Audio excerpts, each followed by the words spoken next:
Radio Mali, il est 13h à Bamako.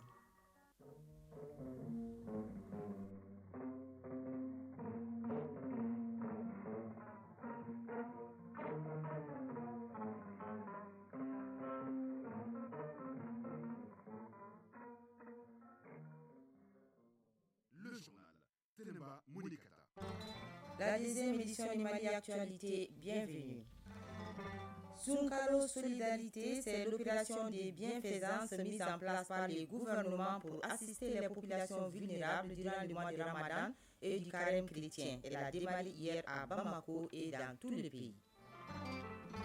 Les forces armées maliennes poursuivent leur mission de sécurisation du pays. Malgré des attaques et même des trahisons de certaines populations, elles comptent des victoires indéniables. Le mois de février n'a pas fait exception à la règle. Environnement avec Agibou Koulibaly, le plastique est dévastateur pour les hommes et l'environnement. À ces jours, aucune solution. Nos villes en sont envahies de plus en plus. Et puis sport football, la page est animée par Ali Matina, suite Ligue européenne des champions, tirage au sort des compétitions africaines des clubs et quart de finale de la Coupe du Mali. Mesdames, Messieurs, bonjour. Lancement hier après-midi de l'opération Sunkalo Solidarité. C'était sous la direction du ministre d'État, ministre de l'Administration territoriale et de la décentralisation, accompagné de plusieurs membres du gouvernement. L'initiative concerne toutes les confessions religieuses. Elle vise à soulager la souffrance des populations vulnérables du district de Bamako et des régions du Mali en ces mois bénis de Ramadan et du carême chrétien. Pendant un mois auront lieu des distributions gratuites de vivres, des remises de kits alimentaires pour des ruptures collectives du jeûne et des installations de lampadaires, entre autres. Boubacar Bablintouré. Élan philanthropique du gouvernement du Mali en faveur des communautés musulmanes et chrétiennes en ce mois béni de Ramadan et du carême chrétien. L'opération s'appelle Sunkalo Solidarité. L'initiative qui vient d'être lancée officiellement consiste pendant un mois à soulager les personnes vulnérables dans le district de Bamako et dans les régions. Abbé Abel Kassongué, secrétaire général de la conférence épiscopale du Mali. Les jeûnes, la prière, l'aumône et d'autres pratiques de pitié nous rapprochent de Dieu, notre Créateur et de nos semblables, avec qui nous partageons notre vie et notre travail. Zéni Dramé, représentant du Haut Conseil islamique du Mali. Nous sommes tous conscients de la situation qui traverse les pays en ce moment. Ce geste va sans doute soulager les populations. Un mois durant, plusieurs actions urgentes seront menées dans le sens de la stabilisation de la fourniture d'électricité, aussi des ruptures collectives de jeunes et des dons de vivres en faveur des démunis. Colonel Abdoulaye Maïga, ministre d'État, ministre de l'Administration territoriale et de la décentralisation, porte-parole du gouvernement. Face à cette crise énergétique, Son Excellence le Président de la Transition a décidé d'en faire une question sécuritaire. C'est important de le rappeler. Aujourd'hui, dans notre pays, la question de l'énergie n'est plus une question commerciale, c'est une question de sécurité. Les activités porteront sur l'installation de 7000 lampadaires solaires dans les mosquées, les églises et autres lieux de culte, et bien entendu les espaces publics. L'approvisionnement et la distribution de 180 000 kits individuels de rupture de jeûne, la distribution de 150 000 tonnes de vivres aux personnes vulnérables, l'octroi de facilités alimentaires à 6 000 ménages démunis, la remise de kits de fête Ramadan à 1 000 enfants en situation difficile, la vente subventionnée de 21 634 tonnes de riz au prix de 375 000 francs CFA à la tonne aux consommateurs au lieu de 500 000 francs CFA. À Caille, le gouverneur des régions a visité hier certains magasins de stockage de produits de première nécessité. Le colonel-major Moussa Soumaré a voulu s'enquérir de la disponibilité de ces produits ainsi que du respect des prix fixés par le gouvernement dans le cadre du mois béni de Ramadan. Pour la circonstance, il était accompagné du directeur régional du commerce, de la consommation et de la concurrence, du président de l'association des consommateurs du Caille et des représentants des forces vives de la région. Il était environ 10h20 ce mardi 12 mars quand le colonel-major Moussa Soumaré et sa délégation arrivaient à l'entrepôt de Mamadou Djaradi Michel. L'opérateur économique dispose en stock de 5 000 tonnes de riz, 4 000 tonnes de sucre importé, 700 tonnes de sucre local et 50 tonnes de farine de blé. Cela a des prix bien appréciés. Pour ce qui est de la quantité de denrées disponibles sur le marché, le directeur régional du commerce, de la consommation et de la concurrence de CAI, après le tour complet de différents magasins en compagnie du gouverneur, rassure qu'elle couvrira tout le mois béni de Ramadan. Robo Bayo. Le stock est largement suffisant et ça peut couvrir toute la totalité du mois de Ramadan. Colonel-major Moussa Soumaré, gouverneur de la région de CAI. Les prix sont donnés jusqu'au niveau des détaillants. Donc ces prix-là restent conformes à ce qui a été indiqué par le gouvernement. Parce que le gouvernement fait des efforts pour soutenir les opérateurs économiques, pour subventionner certains produits de première nécessité, ceux qui vont au-delà des prix indiqués, que les populations et les consommateurs nous signalent ces cas-là pour que nous puissions prendre des dispositions. Et pour signaler les cas de non-respect des prix fixés, la direction régionale du commerce, de la consommation et de la concurrence de CAI, en plus de la mobilisation d'équipes de brigade, met à la disposition de la population de CAI des numéros verts que sont le 36 088 et le 36 099. CAI, Balkissa Sadibou Chérif Haïdara, Lassana Keïta pour l'ORTM. Situation sécuritaire du pays au cours du mois de février. Les directeurs de l'information et des relations publiques des armées en ont parlé hier face aux journalistes. Selon lui, les forces armées maliennes ont certes fait l'objet d'embuscades, mais elles ont su riposter pour mettre l'ennemi en déroute. Le colonel-major Suleiman Dambélé a déploré l'appui de certaines populations au groupe terroriste. Il a aussi donné des éclaircissements quant aux conditions des visites médicales d'enrôlement dans l'armée. Suivant un extrait de l'intervention du colonel-major Suleiman Dambélé, directeur de la DIRPA, au micro de Abdoulaye Sakou. La situation sécuritaire du mois de février a été marquée par des attaques directes, des embuscades, des poses d'engins explosifs, mais aussi des exactions à l'endroit de nos populations. Les femmes, comme toujours, resteront toujours vigilants pour éviter toute surprise de la part des groupes armés terroristes. De nos jours, il est important de noter que les complicités au sein des populations sont en train de prendre de l'ampleur, assimilables au terrorisme pur et dur. Les autorités maliennes ont décidé, depuis le mois de décembre dernier, d'interdire strictement toute circulation des populations civiles dans certaines zones des forêts. Alors, l'objectif de cette mesure vise surtout à préserver l'intégrité physique ainsi que les biens des citoyens qui habituellement se déplacent aux alentours ou dans ces forêts. Alors, il y a eu ces derniers temps aussi beaucoup de remous autour des visites médicales de recrutement. Donc, il est important que la population sache que les visites d'incorporation au sein des forces armées se distingue considérablement des visites médicales ordinaires. Un athlète peut même être recordman, mais sur le plan militaire, sur le plan aptitude médicale militaire, il peut présenter des différences. Mais il y a des aspects prescrits dans les directives nationales de recrutement en termes d'aptitude physique que les militaires, les médecins militaires ne font que dérouler au cours des sessions de recrutement.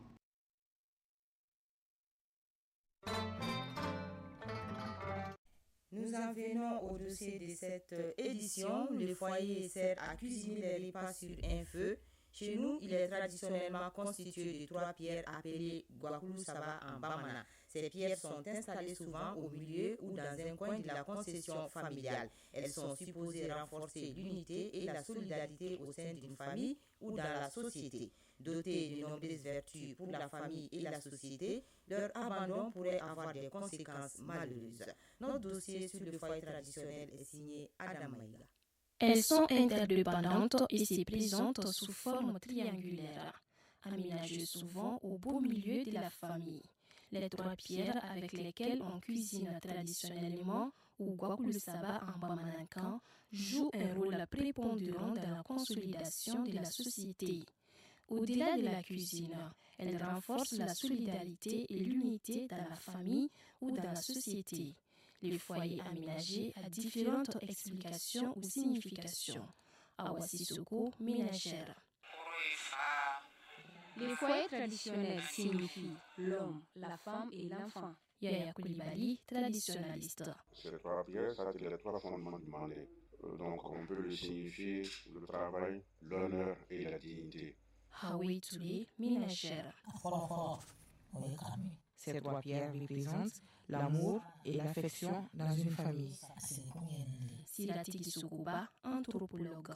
Les trois supports renvoient à la trilogie du chef de village. C'est lui, si vraiment c'est le premier arrivé au village, le chef de terre, donc c'est lui qui gère tout ce qui est foncier, tout ce qui est lié à la terre. Et il y a le chef coutumier. Et donc c'est lui qui maîtrise la connaissance, c'est lui qui fait la chirurgie, c'est lui qui recommande donc les sacrifices pour la bonne marche de l'hivernage, pour la bonne marche de la société. Ces trois pierres doivent être aménagées selon des normes précises. Nous, si c'est traditionnaliste. Il y a un endroit qui est montré par le chef de famille ou bien la vieille, la plus âgée, ou bien un devin.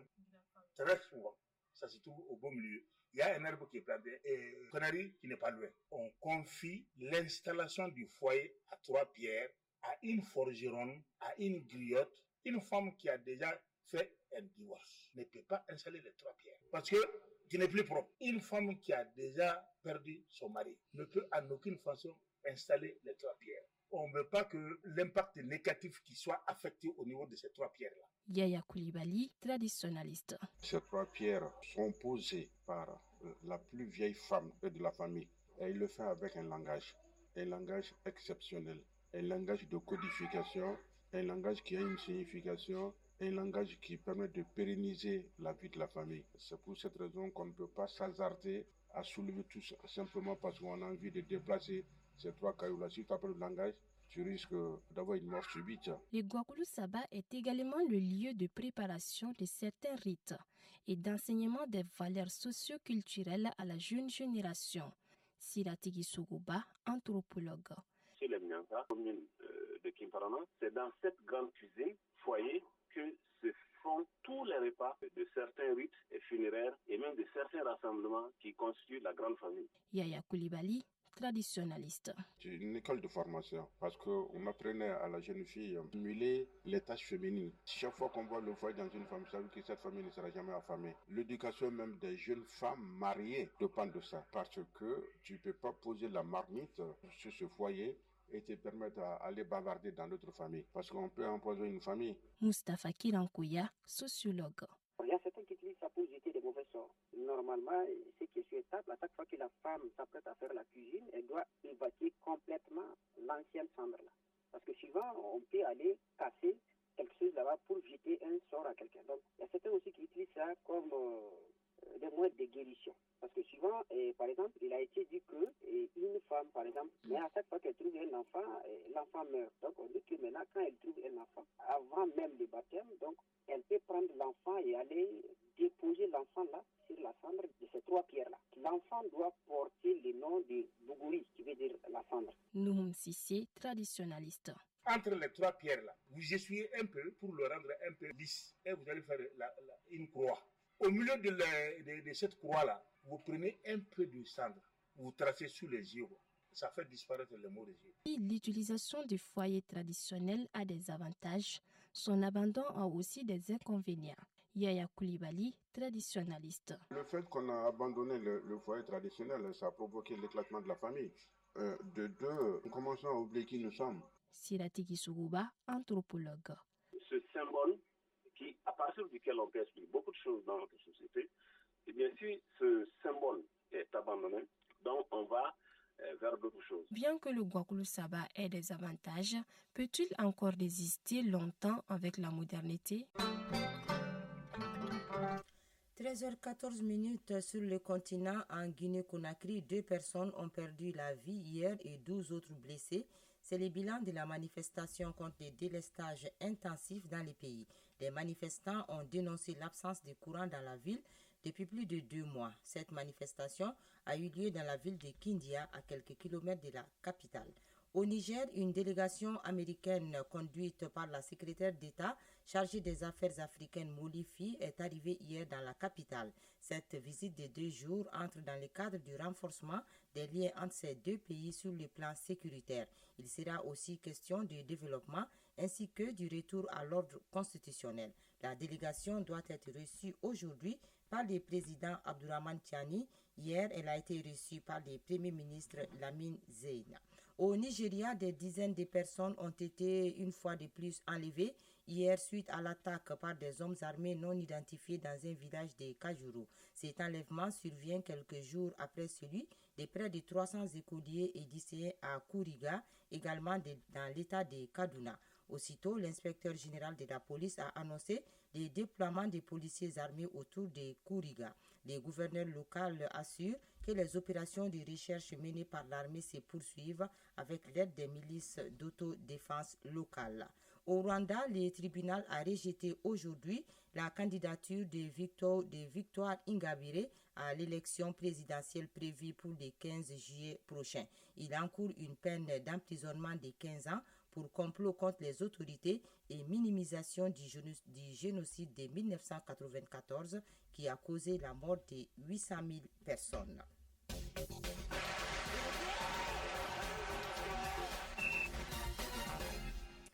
Page sport, le football avec la suite des huitièmes de finale et retour de la Ligue européenne des champions. Sur le continent, le tirage au sort des compétitions africaines des clubs est fait. En Coupe de la Confédération, le Stade malien de Bamako aura comme adversaire le club ghanéen de Dreams IFC.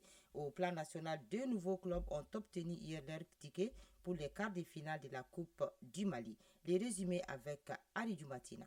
La Coupe du Mali de football poursuit son chemin avec le reste des huitièmes de finale. Hier mardi, 2 rencontres ont été jouées. Le Stade malien de Bamako, détenteur du trophée, s'est imposé largement 5-0 face à Sanga Club de Mopti. Le CED Goulonvla, qui évolue en deuxième division, crée la surprise en éliminant l'association sportive de Korofina ASCO, club de Ligue 1. 0-0 à l'issue des 120 minutes de jeu et victoire à 6-5 de l'équipe du Méguétan à la séance de tir au but. Sont donc qualifiés pour les quarts de finale le CS Dougolonfla, le Stade malien de Bamako, l'AS Real de Bamako, l'US Bougouni, le Djoliba Athletic Club, l'USFAS et Afrique Football Elite AFE. Compétition interclub Coupe de la Confédération, notre représentant, le Stade malien de Bamako, connaît depuis hier son adversaire des quarts de finale de la Coupe de la Confédération. Il s'agit de Dreams FC du Ghana. Le match aller se jouera le 31 mars prochain à Bamako et la manche retour est prévue le 7 avril au Ghana au stadium Baba Yara de Koumassi. Les autres oppositions de ces quarts de finale de la Coupe CAF. Futur FC sera face à Zamalek, une affiche 100% égyptienne. Abou Salem de la Libye affrontera Berkane du Maroc et River United du Nigeria défiera USM d'Alger. Tout comme la Coupe de la Confédération, le tirage au sort des quarts de finale de la Ligue africaine des champions a été aussi effectué.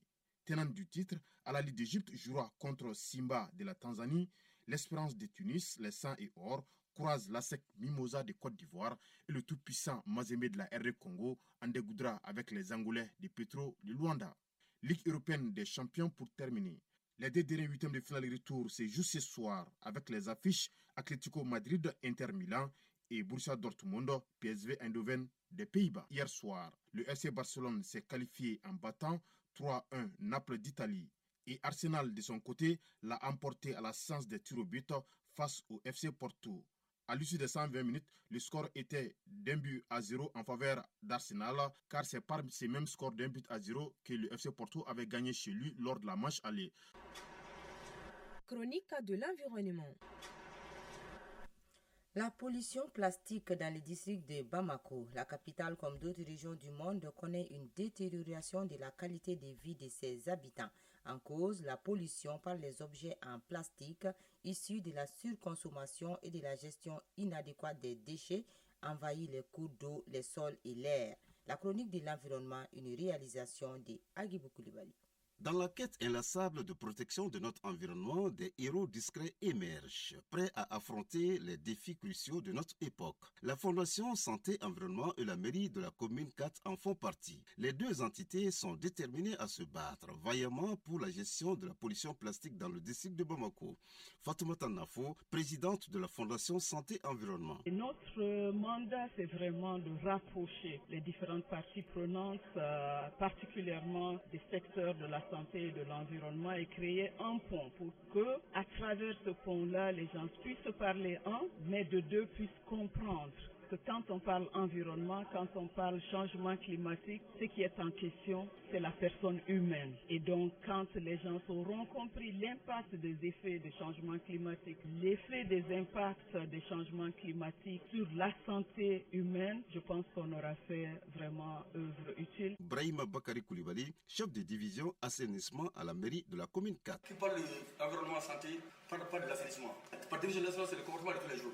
Bon, si on peut avoir un partenaire qui veut nous aider dans ce domaine-là, je pense qu'elle est la bienvenue. Le projet de gestion de la pollution plastique initié par la Fondation Santé Environnement au Mali a pour objectif principal de réduire de manière significative l'impact néfaste de la pollution plastique sur l'environnement, la santé humaine et la biodiversité locale. Maïga Fatoumata Sokona, spécialiste en environnement. Ce projet de lutte contre la pollution plastique est basé sur 4 composantes. Nous avons une composante sensibilisation, et qui dit pollution plastique va parler de la sensibilisation. Il y a aussi la création d'une base de référence pour voir qu'est-ce qui existe au Mali, qu'est-ce qu'on peut faire par rapport au matériel de substitution au plastique, faisable par les Maliens, et puis qu'on peut vulgariser. Mais il y a aussi une composante création d'emplois. La création d'emplois verts pour les femmes et les jeunes. Si on veut le matériel de substitution au plastique, il faut que ce soit du matériel écosystémique, biodégradable et qui réponde aux règles environnementales. Pour mener à bien cette lutte, la Fondation entend tisser un partenariat solide avec les autorités locales pour renforcer les réglementations existantes et assurer leur mise en œuvre. Brahima Bakari Koulibaly, chef de division assainissement à la mairie de la commune 4. On a mis une commission d'assainissement sur place, pilotée par le CDI, le chef de quartier, les membres travaillent dans la mairie de la commune 4, les comités de service au niveau des quartiers. On programme les points noirs au niveau de la commune 4, une fois par semaine, 2 fois par semaine, pour faire sur les élèves et les citoyens pour nettoyer ces ordures. Abdoulaye Kone, président du GIE Sanouya, commune 4. Quand on ramasse le plastique, on le met dans les poubelles ici. Et il y a des femmes qui viennent chercher des fois. Et ça se met ça vers le dépôt final. Et ils trient pour faire leur petit pain. La Fondation Santé Environnement, à travers son dévouement et son action, trace la voie vers un avenir où la pollution plastique ne sera plus qu'un lointain souvenir. Son rôle éminent dans la protection de l'écosystème malien inspire l'espoir et montre que chaque action, aussi petite soit-elle, peut contribuer à forger un avenir plus vert et plus durable. Merci Agibou Koulibaly, et c'est ce qui met fin à cette édition. Une présentation de Tenemba Monikata, mise en onde assurée par Alimata Ouattara, mise en ligne par Sekou Traoré, réalisation Adam Meiga, coordination Ousmane Dao. Restez avec nous pour les avis et communiquer avec Aïssita Tangara. Bonne écoute radiophonique.